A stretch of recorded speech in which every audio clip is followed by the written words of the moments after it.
The smell of baked salmon drifted through the house as I took the tray out of the oven and set it beside a bowl of arugula salad. The dressing was too sharp. Vanessa always liked it sweet, but I didn't adjust. Let her add honey if she wanted. The clock on the stove blinked 6:48 p.m. I still had time. Darren said the guests would start arriving by 7. I moved around my kitchen tucking away glass dishes, covering the counter with disposable foil trays. A roll of plastic forks sat beside a stack of party plates with gold foil stars. Keep it casual, Darren had said. Vanessa's mom hates formal stuff. She thinks real silverware is pretentious. I stood there for a moment, my hand resting on the empty ceramic cutlery tray I'd slid into the bottom drawer. I'd bought that set with Patrick the year we moved in. He liked real weight in his hands. Laughter echoed from the living room. The first wave had arrived, Darren's co-workers, a couple of neighbors. Vanessa's sister with her boyfriend. I didn't recognize everyone. I poured 2 pitchers of sweet tea and opened a bottle of sparkling cider. Darren promised he'd handle the champagne. As I stepped into the hallway, I passed the mirror by the coat rack. I adjusted the collar of my blouse and brushed a smudge from my cheek. My reflection looked older this year. Not just in the face, but the eyes. At 7:13 p.m., I was walking past the dining room carrying a tray of crostini when I heard Vanessa's voice from the far end of the table. This place will look so much better once it's ours. It was casual, whispered, almost playful. But no one laughed. My fingers tightened around the tray. A small curl of steam lifted from the bread, and suddenly the smell made me sick. I set the tray down too hard. One piece flipped onto the floor. No one noticed. I walked back to the kitchen slowly and rinsed my hands in the sink. The water was hot, too hot. I left it running and leaned over the counter, palms pressed to the tile. Outside, fireworks cracked in the distance. I didn't turn toward the sound. I kept my eyes on the floor, listening, waiting for something I couldn't yet name but knew was coming. And it had already started. The next morning, I found cardboard boxes stacked waist-high in the guest room, neatly labeled in Darren's handwriting. A thick black line struck through their old address. Beneath it, my street name was scribbled in with a red marker. I stood in the doorway without stepping inside. The carpet had fresh vacuum lines. Someone had wiped down the windowsill. Darren came up behind me, carrying a folded bath towel and a power strip. "Just getting organized," he said, breezing past me. "Vanessa wants to go minimal this year. You know, less clutter, clean start." He dropped the towel on the dresser, then nudged one of the boxes with his foot.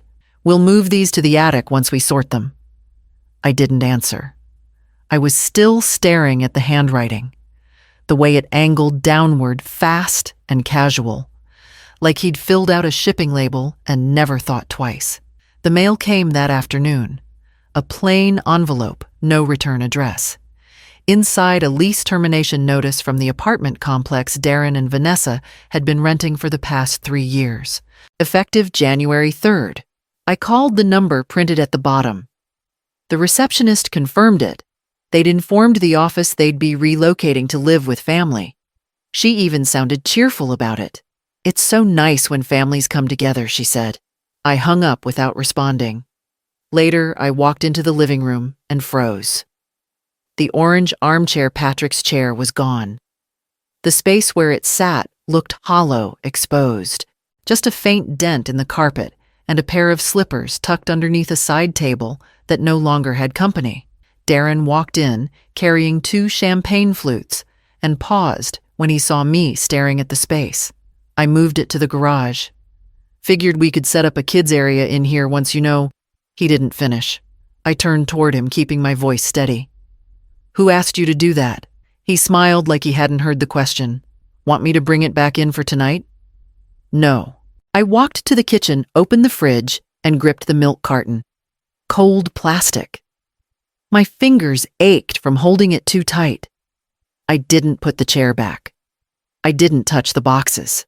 But that night, I pulled out my calendar, circled January 2nd, and underlined it twice. The pill sorter clicked shut as I pressed the final lid closed. 7 days, 7 little compartments of blood pressure pills, turmeric capsules, and 1 tiny zinc tablet I didn't believe in, but took anyway. I kept the box in the top drawer of my desk, beside the bills and old letters. The cabinet squeaked when I opened it. Vanessa stood there, half crouched, one hand deep in a manila folder. Her smile was wide too fast. "Oh, I was just looking for Darren. Said the tax forms might be here." She stepped back quickly, bumping the edge of the desk. A page floated to the floor. I stooped, slowly letting her sweat. It was a photocopy of my husband's VA pension letter. I didn't hand it back. "That drawer's private." She smoothed her shirt and tucked a strand of hair behind her ear. "Of course.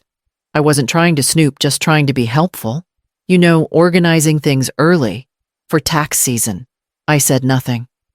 She backed away, leaving the drawer open. That evening, Darren joined me in the kitchen while I peeled carrots. He leaned against the counter, sipping from a glass with one of the gold plastic rims Vanessa had bought. "You still leaving everything to me, right? Just so it's all simple." He reached for a second carrot and snapped it in half. "Vanessa says it's better to avoid probate. Keeps it easy for everyone." The knife paused in my hand. I didn't answer. The next morning, I called Grace Novak, my lawyer of 18 years, and drove to her office on Oak Ridge Boulevard. She buzzed me in herself. I handed her a copy of the latest will I had on file. She pulled up her screen and frowned. "This isn't what we have on record anymore." She printed out the most recent version dated December 4th. I had not been in that office in 6 months. The codicil added Vanessa's name: sole healthcare proxy, emergency authority, partial co-beneficiary. Grace lowered her voice. "This looks cut and pasted." And it wasn't signed in front of me. I asked her to destroy it. We notarized a fresh will. No proxies, no co-anything. I drove home with both documents in the glove box. That night, I didn't sleep. Not because I was afraid, but because I finally understood what they were doing. And that meant I could plan. I used the library computer. 10 minutes, 1-burner email, and a credit card. Darren didn't know existed one Patrick and I kept in my maiden name. Harper, not Harper Winters. I booked a furnished short-term apartment just outside downtown Savannah. It was quiet second floor with a small patio and a key code door. Utilities included. That afternoon, I rented a storage unit, 5 by 10 climate-controlled. I packed it myself. My wedding quilt, Patrick's Navy, watched the leather-bound ledger where I tracked every mortgage payment, 2 decades of notes in blue ink. I carried the box marked keepsakes like it was made of glass. I didn't tell a soul. I had the post office forward my bank mail and utilities. I kept paying the house insurance and water in full, both auto-drafted on the 15th. $173.40 total. When I got home, the living room had changed again. A sleek white side table I'd never seen before replaced the antique pedestal by the window. Vanessa waved from the couch. "We're just experimenting with flow. Minimal, but cozy." Darren popped his head in from the kitchen. "Hey, don't forget our appointment tomorrow. 10 a.m. downtown." "Appointment?" He smiled. "It's with a geriatric care planner. No pressure. Just exploring long-term options before they become urgent." Totally proactive. The next morning, I wore my navy wool coat and pinned my hair. I didn't ask questions. I let them drive. The planner's office smelled like lemon wipes and printer toner. A young woman with a clipboard welcomed us and gestured to a small, round table. She opened a file before I sat down. "So, based on the background, provided your son expressed concern regarding your cognitive safety and mobility. He mentioned 3 recent incidents of disorientation." I turned to Darren. His leg bounced under the table. Vanessa reached for his hand. I folded mine in my lap. I see, I said quietly. May I review that file? She looked uncertain, then slid it toward me. I read every word. My handwriting wasn't on a single page. That night, back in my kitchen, I opened my recipe drawer. I took out a blue folder that looked like the rest, and tucked inside was my copy of the deed, Patrick's initials on the last page. A tiny smudge of coffee beside them.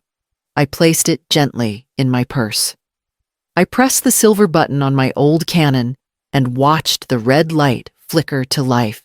Everyone together, I called, holding the camera steady on the tripod. Let's get a group shot before the salmon disappears. Darren waved his champagne flute.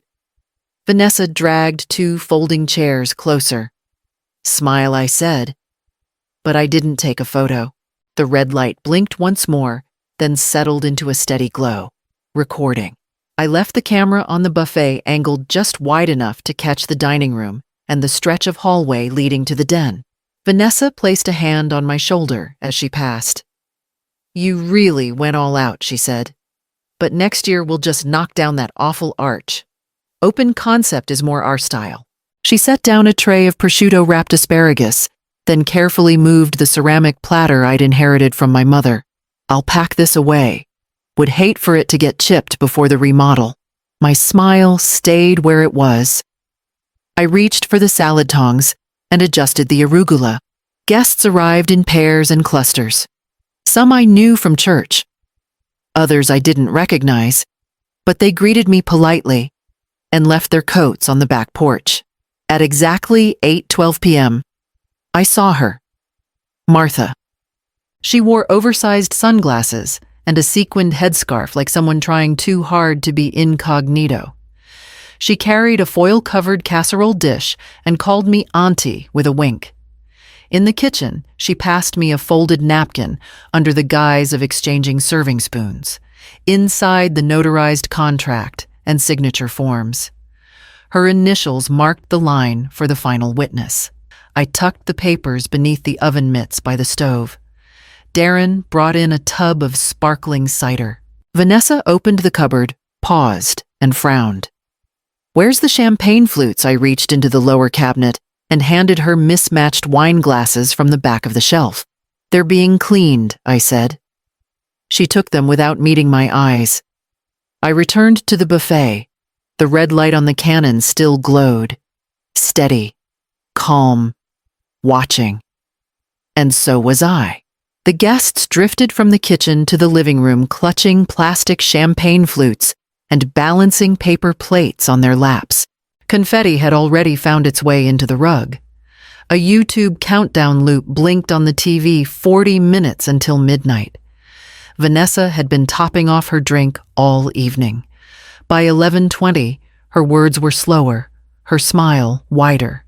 She leaned over the kitchen island elbow in a bowl of chilled shrimp and pointed her glass at me. You're sweet, Idolin, but you don't need a dining room when you're dead. The room didn't go silent. It tittered that half-laugh people do when they're unsure whether to look away or join in. I turned a spoon in the spinach dip. Didn't look at her. The red light on my camera blinked once and held steady. She laughed again, tipping the last of the bottle into her glass. I mean what, you're 70-something. You don't even have guests. What do you need all this space for? We could make it beautiful. Darren pushed through the crowd with a practiced smile and draped an arm over her shoulder. All right, let's not start, baby, he murmured, eyes flicking toward me. Come on, don't argue with my wife in her house. His housewarming toast served casually over spinach dip and beneath my roof. The guests didn't titter this time. They froze. A few lifted their glasses to their lips, avoiding eye contact. I didn't answer. I placed the dip in the fridge, closed the door gently, and walked into the den. The camera stood exactly where I'd left it. The red light burned steady. Behind me, laughter picked back up, a little forced, a little thinner. I sat in the shadow of the hallway and watched my son twirl his champagne by the bookshelf his father built.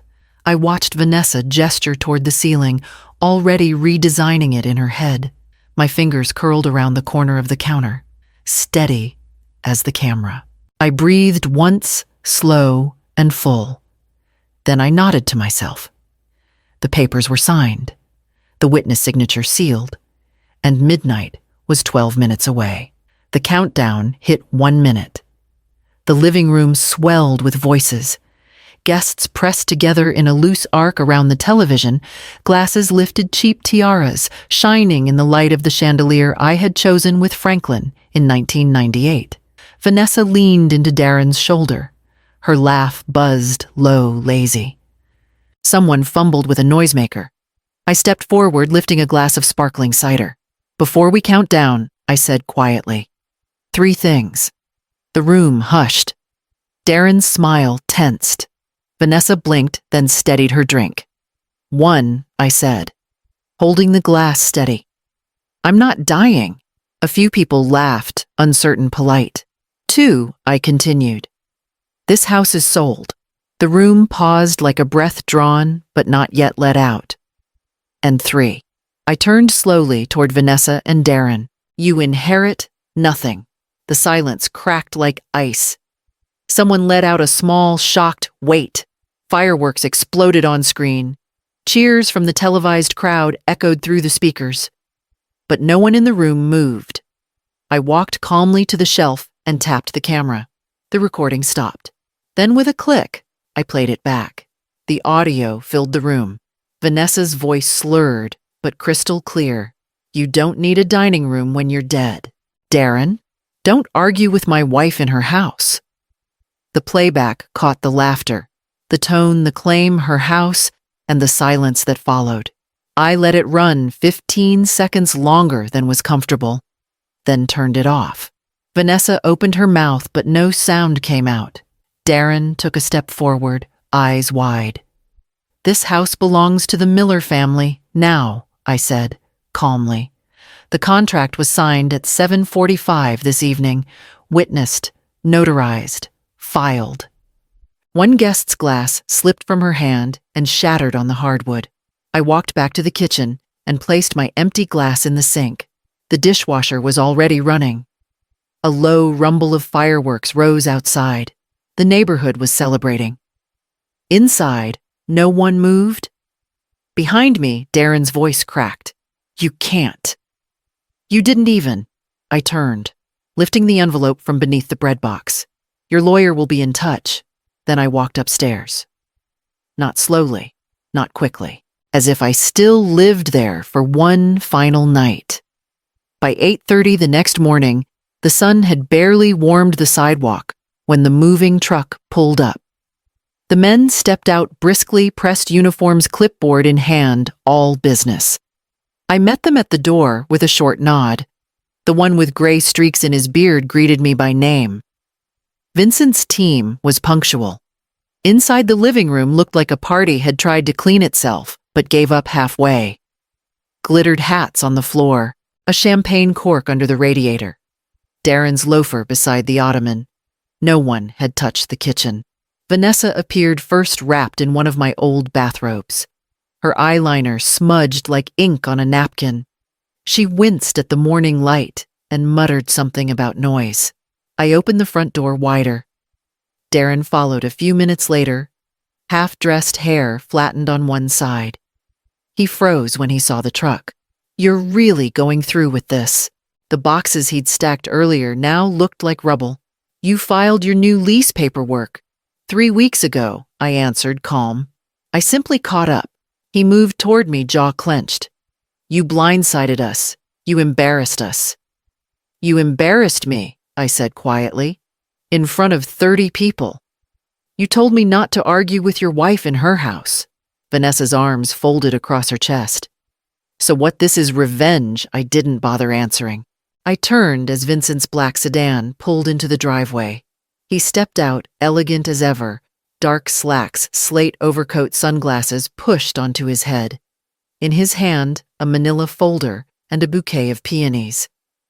"Mrs. Harper," he greeted warmly. Everything cleared. He passed me the folder. Inside, a certified check for $75,000, the balance after the wire transfer had completed. $1.3 million in full. I took it without a tremble. Behind me, Darren's voice cracked. "We're your family." I turned to face him one last time. "You tried to take my dignity. You laughed when your wife mocked my death." His eyes filled red at the rims. "I'm giving you what you wanted. Freedom. Just not here." Then I handed Vincent the keys. The storage unit door groaned as I pulled it down for the last time. The lock clicked shut with a satisfying finality. Everything that mattered, my husband's tools. The quilt my mother made the photo of Darren before his first day of school had been either shipped or donated. What remained now fit into 2 suitcases and a canvas satchel. Savannah had been good to me. Quiet mornings, a porch with creaky floorboards and light that slid through the magnolia leaves like a whisper. But I didn't rent peace just to sit still. Martha's cousin Lorna had silver curls and a laugh like stirred gravel. She'd been a trauma nurse for 30 years and now wore scarves instead of scrubs. We met over soup and booked a flight the next week. Rome first, then Buenos Aires, then down through Chile by train until we reached Patagonia, where silence stretched wide as the sky. I mailed the envelope from a town where the post office shared space with a general store. Inside, a flash drive with the video, Vanessa's drunken toast, and Darren's smug declaration. A printed copy of the updated will now leaving $400,000 to a literacy initiative in Georgia. And one short message, handwritten on thick stationery. "This is what inheritance looks like, earned not taken." No return address, just the stamp and the glacier blue ink of the Argentine Postal Service. Lorna snapped a picture of me outside the cafe in El Chaltén. My cheeks were wind-burned, a steaming mug cupped between my hands. The Andes in the background looked painted on. That night, I slept without the weight of other people's expectations pressing on my chest. Back in Savannah, the lease was up on the apartment. I didn't renew. Instead, I bought a small cottage outside Asheville. 1 story. White shutters. A red maple out front that would blaze in October. The keys felt right in my hand, not as armor, but as permission. The morning I moved in, I opened the front window, brewed chicory coffee, and listened to the sound of the wind in the branches. The notary's pen clicked at 11:46 a.m. My signature curved steadily across the page, 6 copies blue ink embossed seals that pressed through the paper with a soft crunch. The conference room smelled faintly of lemon polish and legal formality. I didn't look at the closing figures again. The wire had cleared weeks ago. The house was no longer mine. I'd told myself I wouldn't drive past it, but Vincent asked. We walked not down the driveway, but along the side street shaded by live oaks. His pace was slow, reverent. He pointed across the lawn toward a square of brick, almost hidden behind the hedges. The small stone was flush with the ground, one of those discreet plaques you only notice if you're looking for them. "He used to come here after rounds," Vincent said, folding his hands behind his back. "Didn't talk much, just sat with the fountain." The bricks had been restored, fresh mortar between each line. I recognized the base of the birdbath Patrick once fixed with marine epoxy during a hurricane warning. Still upright, still steady. "I'll keep it here," Vincent murmured. His name, his bench, the dogwood he planted. "I promised you, before I signed, this isn't a flip. It's a home." A breeze picked up. The branches stirred above us, and somewhere down the block, a wind chime clinked against itself. I reached into my bag and unwrapped a frame. Simple. Walnut wood. Patrick at the clinic gala bow tie crooked, holding up a glass of cider. His smile uneven from the scar he got, fixing the porch awning himself instead of hiring out. Vincent took it gently. "You want this by the mantel? No. Not inside." He understood before I said more. He found a stone pedestal tucked beneath the magnolia. "Set the frame there." Brushed off the dust. "I'll seal it in glass," he promised. I didn't ask for anything else. I didn't walk up to the porch. I didn't check the mailbox or glance at the windows. At 12:01 p.m., I stepped back into the car. I had a flight at 3:15. Asheville to Denver. A new friend waiting at the terminal. And a recipe for citrus stew tucked in my carry-on, written in my husband's slanted print.